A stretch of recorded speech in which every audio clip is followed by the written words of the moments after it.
And that is the end of this episode of News Time.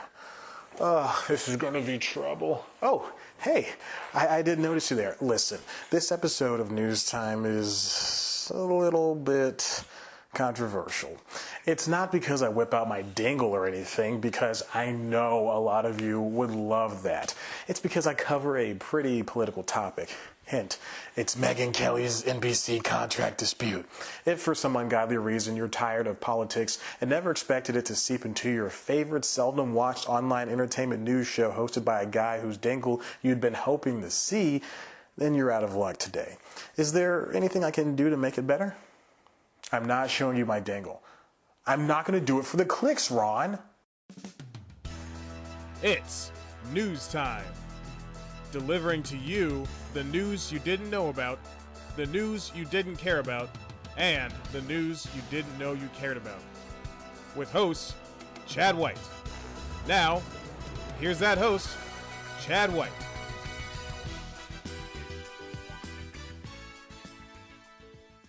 Little known fact, I lived my entire life in blackface. Welcome back to News Time.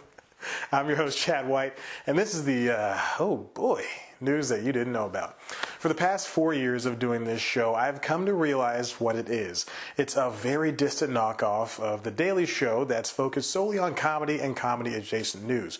Within the last couple of years, though, I've expanded the scope to cover entertainment news, mostly because making an 8-minute story out of something that happened in the world of comedy is hard to do 52 weeks a year.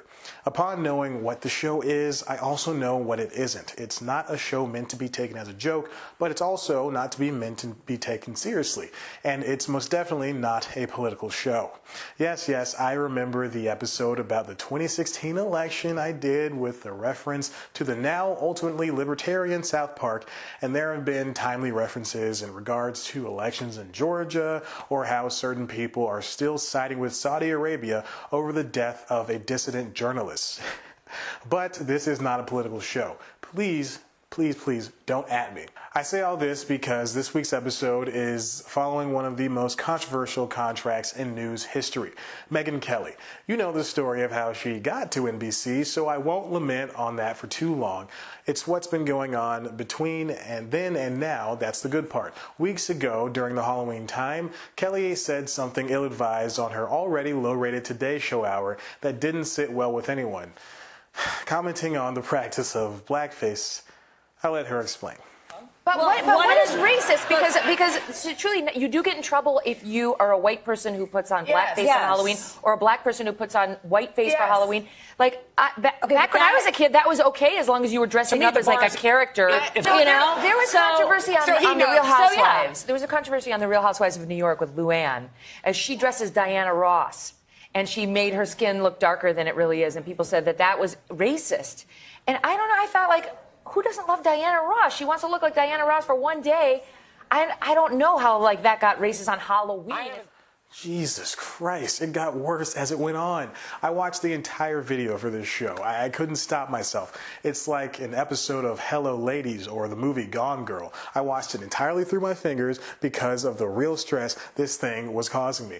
Just look at the women in the studio audience behind Kelly as she starts the blackface discussion. The one on the left is disagreed seconds before Kelly even started talking, while it took the one on the right a while to get it. It happened in real time. Check it out. I wonder where yikes. What Megyn Kelly said was not kosher. Given that the discussion trailed over to people dressing up as Nazis, I don't think that I should have used that verbiage. But this was one of many incidents the host had gotten herself into since joining the NBC ranks. That's not to mention the ones she took part in during her time at Fox News. She just can't avoid controversy. In 2013, she heavily insisted Santa and Jesus are white. When I saw this headline, I kind of laughed and I said, oh, this is so ridiculous. Yet another person claiming it's racist to have a white Santa. You know, and by the way, for all you kids watching at home, Santa just is white, but this person is just arguing that maybe we should also have a black Santa. Just because it makes you feel uncomfortable doesn't mean it has to change. You know, I mean, Jesus was a white man too, but you know, it's like he was a historical figure. I mean, that's a verifiable fact, as is Santa. I just want the kids watching to know that. There was the whole Jane Fonda insult. But you look amazing. Why did you say, I read that you said you're not proud to admit that you've had work done. Why not? We really want to talk about that? Well, one of the things people think about when they look at you is how amazing you look. Well, thanks. Good attitude, good posture. Take care of myself. And she reportedly likened 45 to Voldemort. By the way, the war between Trump and Megyn Kelly shows no sign of letting up. Off camera, she called Trump Voldemort, the villain from the Harry Potter books. Just before we went on air, you were joking that it was sort of like Voldemort, he who must not be named. Okay, that last one isn't necessarily controversial. I just love it so much. NBC tried to fix the blackface comment by having Kelly talk to PBS and principal co-host Amy Holmes and online reporter Roland Martin on why what she said was wrong. It felt like when a kid gets in trouble for saying something about an adult's butt-shaped chin and then gets reprimanded for it and then forced to apologize when he didn't want to, based on a true personal story. From the start of this segment, her voice sounded sincere, but Kelly's face was not pleased with the decision. Joining me now, co-host of PBS's In Principle, Amy Holmes, and host of the digital show, Roland Martin, Unfiltered, Roland Martin. I love you guys, so thank you so much for that.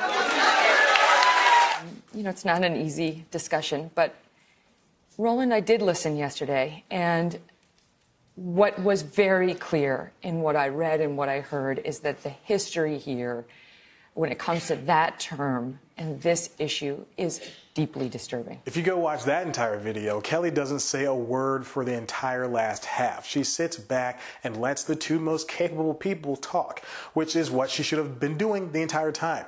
All of this and more is why NBC's decision to get rid of their most controversial news personality is all the more easier. For a while, it looked as though the conglomerate was looking the other way during lesser controversies as a way to justify the big-ass paycheck they were giving Kelly. Now that the paycheck is coming into question, NBC signed Megyn Kelly on for 3 years for roughly $69 million, or about $23 million per year. Since she left her 9 a.m. hour for Today, the polarizing anchor has been up in arms at getting her money. The week of Thanksgiving was rumored to be the goal line, but there are apparently more yards in the field than previously thought. If you can't tell, I wrote this script before football came on yesterday. This one came down to the wire. Don't blame me, blame the story itself.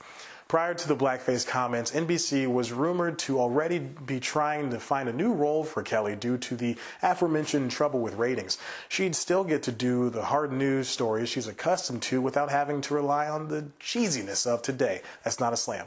But that chance is obviously long gone. She'd done wonders at points with her reporting on the Me Too movement by interviewing sexual harassment victims.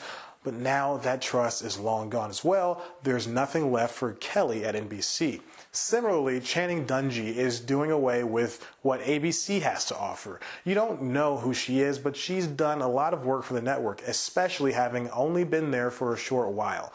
During Dungey's 2+ year tenure, she resurrected and killed Roseanne, brought back American Idol into a world ruled by The Voice, and lost 2 powerhouse producers in Kenya Barris and Shonda Rhimes to the shallow depths of Netflix. That is a slam.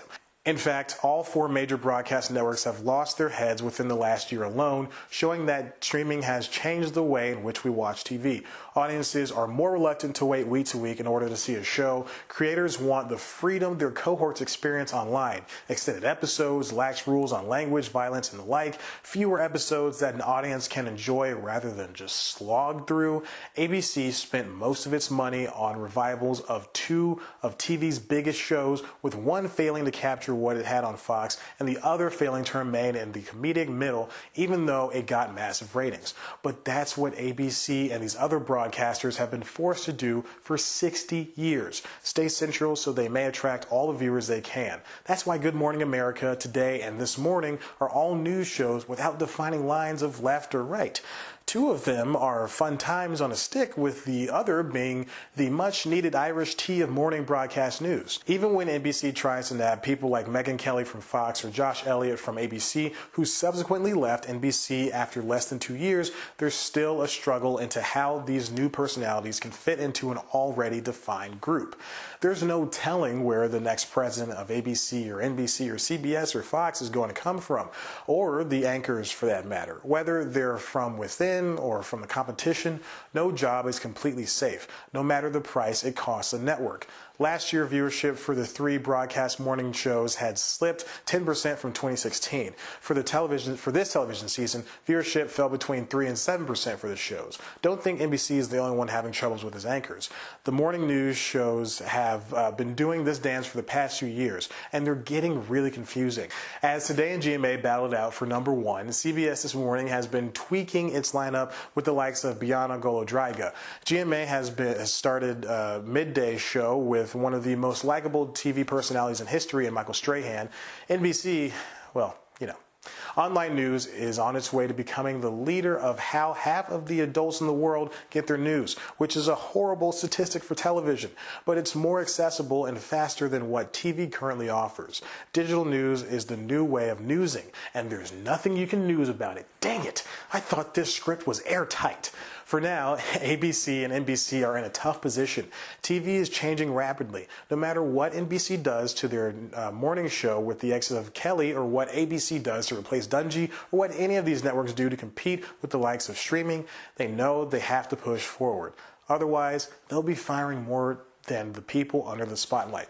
Speaking of firing people under the spotlight, you can subscribe and fire up those subscribe buttons if you check out one of our other videos.